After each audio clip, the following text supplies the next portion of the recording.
50 మందితో ఫైటింగ్ చేశా. ఇంకొక 50 మందితో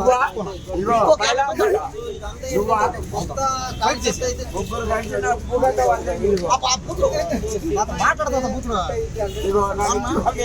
ఇంకొకసారి తెలుసు కదా మా తాత ఇంకా కుర్చీ మడతేస్తాడు, మళ్ళీ మడతేసే టైం వచ్చింది మళ్ళీ.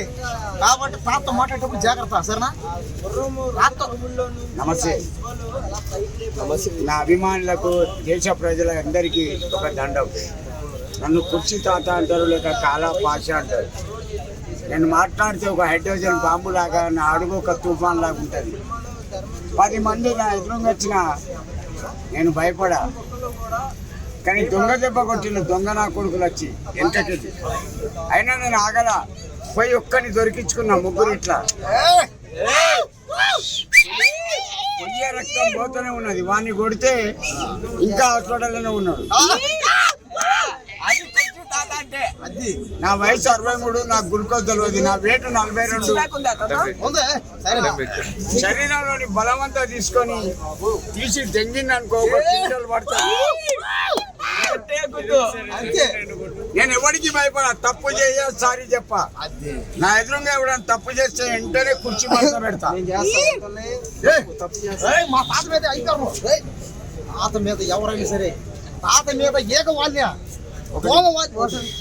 ఒకటి బాగినండి అనేవాడు చేయడు, చేసేవాడు. కానీ నేను చేస్తా. ఏదైనా ఆడపిల్లని ఎవడన్నా అరేంజ్మెంట్ చేసిండు అనుకో, రోడ్డు మీద నా కంట్లో పడ్డాడు అనుకో, మనోడు డైలీ అరేంజ్మెంట్ చేస్తాడు.